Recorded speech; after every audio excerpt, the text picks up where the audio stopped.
Someone saw the answer to Nancy Guthrie's disappearance. They looked directly at it. They walked away. This is not a story about what was hidden. It's a story about what was sitting in plain sight, and why the human brain is specifically designed to ignore it.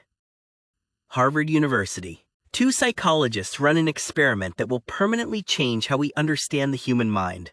They show volunteers a short video, people passing a basketball.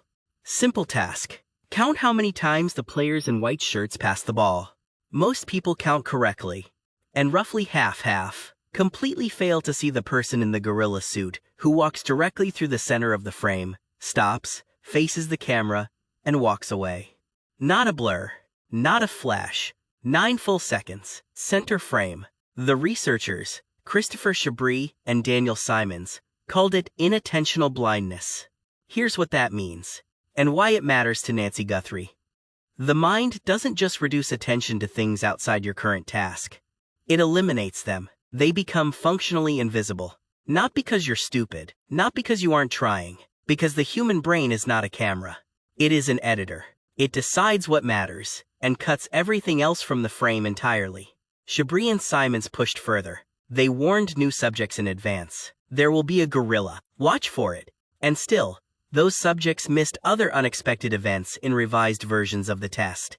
Knowing about one gorilla doesn't mean you'll see the next one. Vigilance is not the same thing as perception.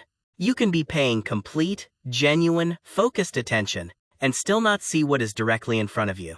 If what's in front of you hasn't been given a name yet. We have been watching Nancy Guthrie's street for 54 days. We drove past her house. We filmed it, canvassed it, analyzed every detail we could find. And somewhere on that street, on that road, behind those utility boxes, inside those camera histories, next to those handwritten signs, things were sitting in plain sight that nobody registered as significant. Until it was almost too late. This video is not a list of what investigators missed. It's something harder. It's the story of why.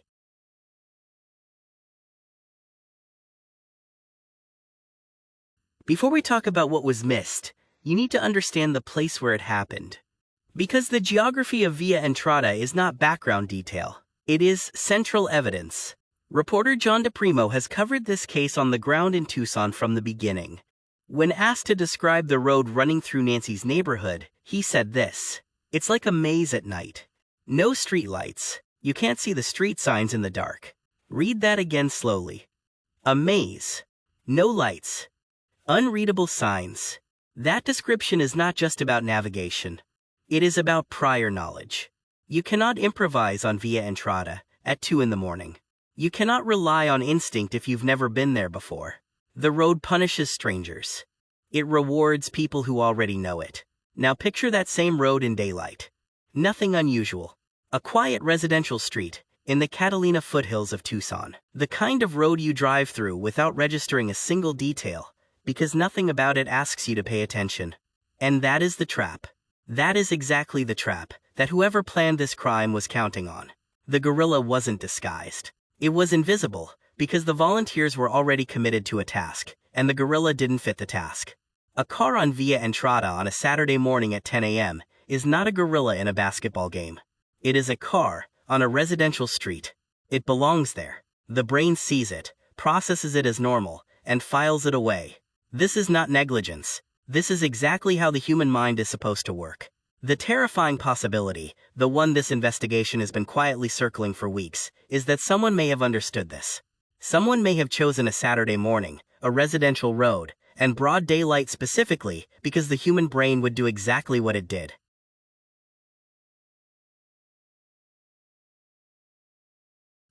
About 2 weeks after Nancy Guthrie vanished, investigators pushed a canvass request through Ring's neighborhood platform to residents in the Catalina foothills. Local Tucson stations confirmed it. The FBI and Pima County Sheriff's deputies wanted doorbell footage from 2 specific windows.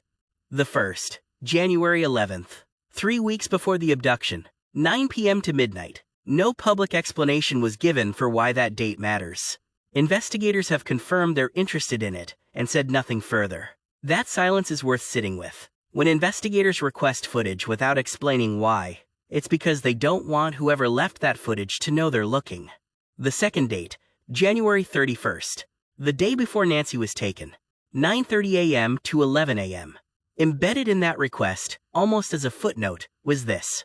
A suspicious vehicle had been spotted on Via Entrada around 10 a.m., no make, no color, no direction of travel. What investigators communicated, through the specificity of a 90-minute window on one road on one morning, is this. The car mattered. Someone had noticed it in a way they couldn't fully explain. It didn't quite fit. And 6 weeks later, the FBI was committing full resources to finding out what it was. Investigative reporter Dave Mack put it plainly. Now suspicious. Not exactly sure what that means, but it stuck out. And it stuck out during the daytime. That says a lot. He's right. Suspicious is not an objective category. It's a perceptual judgment. It means someone registered this car as not belonging, and didn't yet know what to do with that registration. Someone noticed the gorilla. They just didn't know they were watching a basketball game. Now think carefully about what January 31st actually represents as a timeline. That evening, at 9:50 p.m., Nancy Guthrie was recorded on her own doorbell camera returning home from dinner with her daughter. At approximately 1:47 a.m. on February 1st, her home's doorbell camera disconnected. At 2:12 a.m., one of her cameras classified a person present. No video available. At 2:28 a.m., her pacemaker app disconnected from her phone. 8 minutes later, at 2:36 a.m., a Ring camera 2.5 miles away recorded a vehicle moving through a back road, away from the neighborhood, avoiding every major intersection. 16 hours separate that car on Via Entrada at 10 a.m. from the pacemaker signal lost at 2:28 a.m.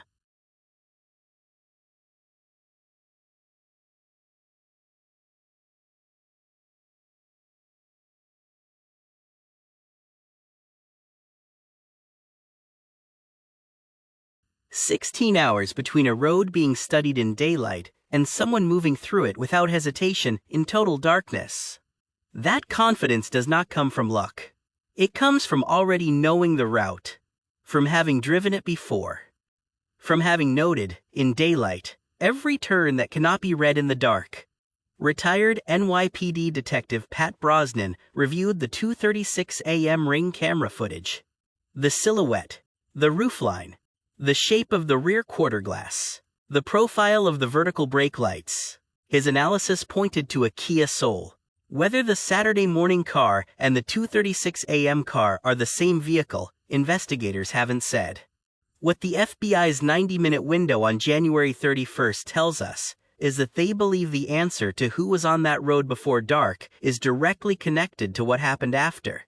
And January 11th, 3 weeks earlier, 9 p.m. to midnight, sits in the same category. Without explanation. If the theory is reconnaissance, if someone was learning this neighborhood across multiple visits, testing timing, logging patterns, noting camera angles, then January 11th is not a footnote. It is the beginning, the moment, 3 weeks before Nancy Guthrie was taken, when what would become a crime was already underway on this street. Already visible. Invisible to everyone who saw it. Here's a thought experiment. Your Ring camera shows a gap in its recording history, a 2-hour window marked simply not available. What do? In most cases, nothing. You assume the internet went out. You note it mildly. You move on. Outages happen constantly and everywhere. The brain routes that information, gap in footage, to the most statistically probable explanation. Temporary disruption. Normal. Not worth a phone call. The gorilla walks through, and the brain marks it. Uninteresting infrastructure event. This is exactly what happened in the Catalina foothills on the night of February 1st Street. News Nation investigative reporter Brian Anton broke the story on March 6th, more than 30 days after the abduction. He had spoken to a neighbor whose Ring camera history showed a gap during the critical hours. The footage simply wasn't there. He reported it. Then other neighbors confirmed the same thing. Camera gaps. Footage marked not available. The same window. The same night. Multiple houses. When investigators returned to the neighborhood in early March, the specific question they brought wasn't, "Did you see anything?" It was, "Did your internet go out that night?" Residents in 3 homes confirmed to NBC correspondent Liz Kreutz that Pima County deputies were asking exactly that. Officers reportedly told residents, "Several people mentioned glitches that night." That phrasing matters.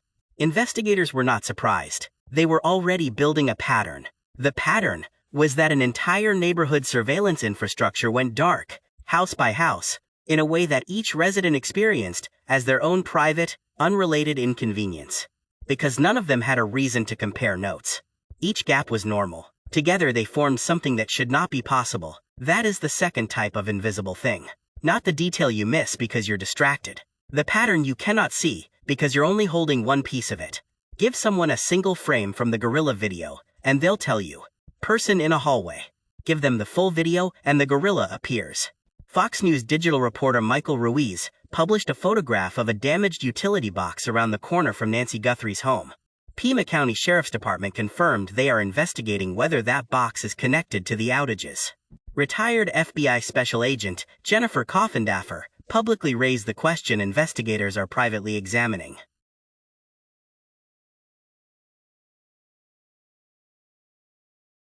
Did someone damage that box before February 1st to blind the neighborhood before they moved? Each confirmed fact in isolation is mundane. A damaged utility box, some Ring camera gaps, an outage in February. Together, a damaged box around the corner from the victim's house. Multiple neighbors' cameras showing gaps on the same night. In the same window, investigators believe a woman was taken. That is not an outage. That is an operation. And the distinction between those two words is the difference between a case that goes cold and one that cracks open. But there's more. FBI footage from February 10th appears to show an antenna-like device in the suspect's pocket. Criminal defense attorney Joshua Ritter offered a crucial distinction. A Wi-Fi jammer deployed at a single home would not create a neighborhood-wide outage. That would require high-powered, military-grade equipment. So read what that actually means. The utility box and the device in the suspect's pocket were not the same tool. They were two separate instruments in a layered plan. One disrupted the neighborhood's infrastructure from outside. One disrupted the specific camera on Nancy's porch from inside. Two methods, one outcome. A street with no witnesses, and a house with no functioning camera. You do not improvise two methods. You do not arrive at a house with a jammer in your pocket and spontaneously decide to also damage a utility box around the corner. You plan them together. You understand that one method alone might not be enough. That some cameras are wired. That some systems store locally. That redundancy requires redundancy. This is not the fingerprint of desperation. It is the fingerprint of preparation. On February 10th, 9 days after Nancy was reported missing, FBI Director Kash Patel released doorbell camera footage recovered from her Nest device. The Bureau had worked with Google to pull it from residual data in back-end systems. The physical camera was missing from the property. Taken. Its whereabouts still unknown. What that footage showed was immediately absorbed into the national conversation. The backpack, the holster, the gloves, the mask, the movement, all of it analyzed at length across hundreds of articles and videos. And inside almost every single one of those pieces, one sentence appeared and was passed over. The suspect was holding a small flashlight in his mouth, not in his hand. Not clipped to his gear. Between his teeth, pointing forward. Hands free. Held there while both hands were occupied at the camera. Held the way you hold a flashlight when setting it down is not an option, because setting it down means losing the light you need to keep working. This detail was in the FBI footage from day one. It was mentioned in the AP Wire story that ran in hundreds of outlets. It appeared in article after article. And in almost every single case, it occupied one sentence, and the writer moved on to the backpack, or the holster, or the height estimate. The flashlight was noted. It was filed. It was invisible in the most precise sense of that word. Seen, not understood. Passed over. Because nobody had yet given it a category. Former homicide detective and police commander David Lanes, based in Lexington, Kentucky, was among the first analysts to build that frame. He said, "Not many people instinctively hold a flashlight in their mouth, but those who work in the trades might." such as an electrician or a plumber. He called it a small thing, he said, but at the same time, down the road, it could be something. What Lanes was doing is the exact cognitive act that inattentional blindness research tells us must happen before invisible things can be seen. He was naming the category, not simply noting that a flashlight was present, but identifying what kind of person holds a flashlight that way, and placing that behavior inside the frame of a specific population. Once the frame exists, the single sentence that was invisible in 100 articles becomes the sentence you cannot stop turning over. Because this is not a generic behavior. An electrician working inside a wall panel has both hands in the cavity. There's no surface to set a flashlight on. A plumber threading pipe beneath a floor joist is in the same position. An HVAC tech, a rough carpenter, a general contractor who has spent thousands of hours in tight spaces with inadequate overhead lighting. They all learn it early and permanently. The flashlight goes between the teeth. The hands stay free. The work continues. That posture is so occupation-specific that a retired homicide detective in Kentucky identified it from footage shot in Arizona and published his analysis in an AP Wire story that reached every major outlet in the country. The detail was out there. The frame was available. For 6 weeks, the sentence went unremarked upon across thousands of articles, comment sections, and videos, because readers didn't yet have a reason to stop on it. The other behavioral markers in the footage, the gait, the decision-making sequence, the composure across a lit, surveilled porch, those speak to planning. The flashlight speaks to something deeper, a physical history, a body that learned something over years of working in the dark. Which is why investigators, on separate returns to the Catalina foothills, asked a neighbor for the names of construction workers at a nearby home under renovation, and on another visit, asked about a former neighbor, someone who had lived in the area and moved out shortly before Nancy disappeared. Both lines of inquiry point to the same underlying question. Was there someone with professional access to these streets in the weeks and months before February 1st? An electrician contracted in the Catalina foothills knows where the utility infrastructure is, because navigating infrastructure is the job. A contractor who worked a new build 2 blocks from Nancy's house knows Via Entrada in daylight, because he drove it every working morning for however long that job lasted. He knows which way to turn at the fork, where the signs don't illuminate. And critically, a tradesperson working legitimately in a neighborhood has something no casual observer has. A reason to be there that no one questions. A truck parked on Via Entrada for 3 hours, while an electrician works a nearby job, is not suspicious. It is expected. It is background. Nobody takes a plate number. Nobody calls in a description. Nobody thinks twice about a man in work clothes walking the perimeter of a neighboring property. The professional context provides what inattentional blindness research would call a categorical shield. The brain registers tradesperson working, not relevant, and moves on. If someone with professional access used that access to conduct reconnaissance, to learn the road, note the cameras, identify the utility infrastructure, build a map of every obstacle between the street and Nancy Guthrie's front door. They did all of it in full view of everyone on that street. Visible to every passing car. Every neighbor checking their ring notification. Every delivery driver who rolled through. Invisible to all of them. And then, on a front porch in the early hours of February 1st, with both hands at a doorbell camera and a need for light, he does what his body has always done. He puts the flashlight in his mouth. That detail was in the footage from day one.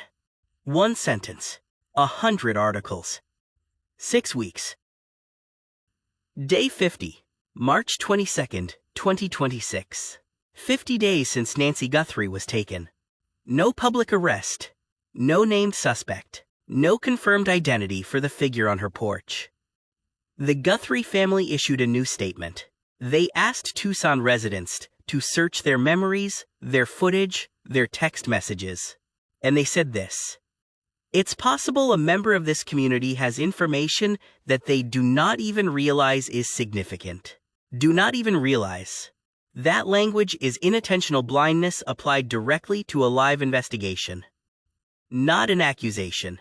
An acknowledgement of how human perception actually works. Not Someone is hiding the truth. Someone doesn't know they have it. That same day, a YouTube streamer named Dad's Gone Live was on Nancy Guthrie's street, doing what he'd been doing for weeks. Watching, filming, staying present, and he noticed something that had been there long enough to be weathered by the Arizona sun. Yellow signs. Handwritten, posted near the house. He called police. Pima County detectives arrived, examined the signs, and removed one as evidence. The signs read, Guthrie, Carol Shemick, Yavapai Sheriff's Department, Lemons Road State Fire, Connolly. On a second sign, CBD 2273. A license plate number. Now ask the inattentional blindness question. Why did nobody call this in before day 50? The answer is categorization. For 50 days, yellow objects near Nancy Guthrie's home had been placed there by neighbors, community members, and grieving strangers. Flowers, candles, notes, banners. The visual category for yellow objects near that memorial was established and fixed. The brain passing yellow signs near that house filed them under community expression, memorial, background. The gorilla in the yellow suit walked straight through the frame until someone stopped the basketball count, read the words, and found 4 names that don't belong on a grief memorial. Carol Shemick, according to public records and community accounts that surfaced after the signs were discovered, died on January 1, 2020. Chino Valley, Yavapai County, Arizona. She was 74. She ran a rock and jewelry shop. She was known locally for activism around water metering disputes involving well rights in her rural community. Chino Valley sits 224 miles northwest of Tucson, approximately a 3.5-hour drive.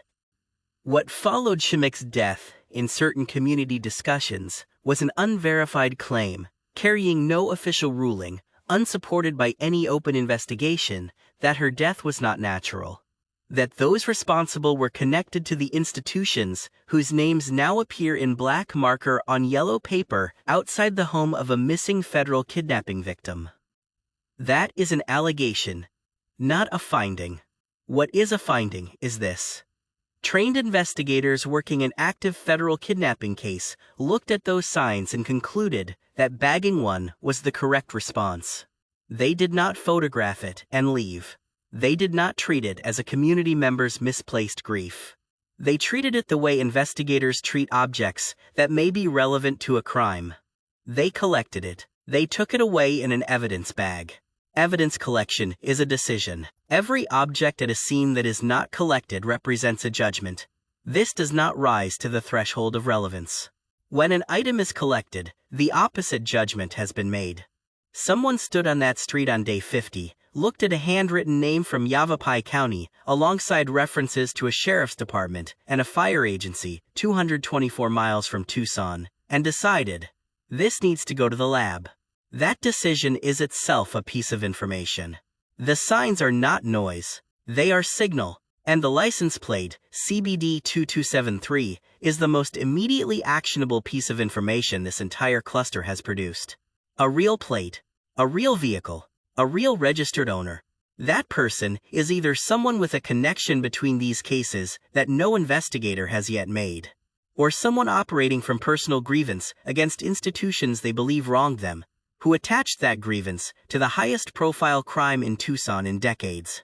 Or, and this possibility cannot be dismissed, someone who has information about Nancy Guthrie's disappearance, who does not trust law enforcement enough to call a tip line, and who chose the only form of communication that felt safe. A handwritten name. On a public street, outside a house the whole world is watching. Someone placed those signs. They stood in the Arizona sun for days. Every neighbor, every reporter, every investigator canvassing that street filed yellow objects near a memorial as background noise. Not gorilla. Just yellow paper. There is a version of this that is just a list. The car on Via Entrada at 10 a.m., the internet outages, the flashlight in the mouth, the yellow signs with Carol Shemick's name. That list exists across dozens of articles and videos. You can find it assembled in the same sequence on a dozen different platforms. This was not that. This has been about one thing: why those 4 clues were visible for days, and in one case, more than a month, before anyone gave them the weight they deserved. And the answer, as research on human cognition has documented since 1999, is not incompetence. It is not negligence. It is not failure of effort. It is the way the mind works when it has not yet been given a frame. Chabris and Simons found that the people who failed to see the gorilla were not less attentive, less intelligent, or less observant than those who noticed it. They were simply doing the task they had been assigned, the way the human brain is built to do tasks.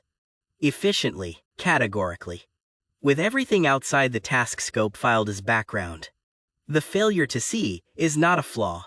It is a feature, one that makes us functional in a world of overwhelming sensory input, and one that can be exploited deliberately and carefully by someone who understands how it operates.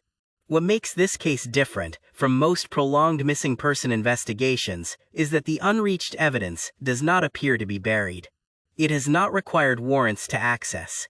It has not required forensic breakthroughs to uncover. Every clue examined in this video was visible to people who were physically present, or accessible in footage that was already public, or sitting in an article that had already been written and widely read. The car was seen in real time. The outages were experienced in real time. The flashlight was published in the FBI's own release. The sign stood on a public street in a neighborhood under constant media coverage. None of it was locked away. What was locked was the frame, the organizing principle that transforms individual observations into connected evidence. Without the frame, the brain does what it always does. It files each thing as unrelated, normal, background, and moves on. That is the particular cruelty of inattentional blindness as an investigative obstacle. It does not hide things. It categorizes them incorrectly. And an incorrect categorization is far harder to reverse than concealment.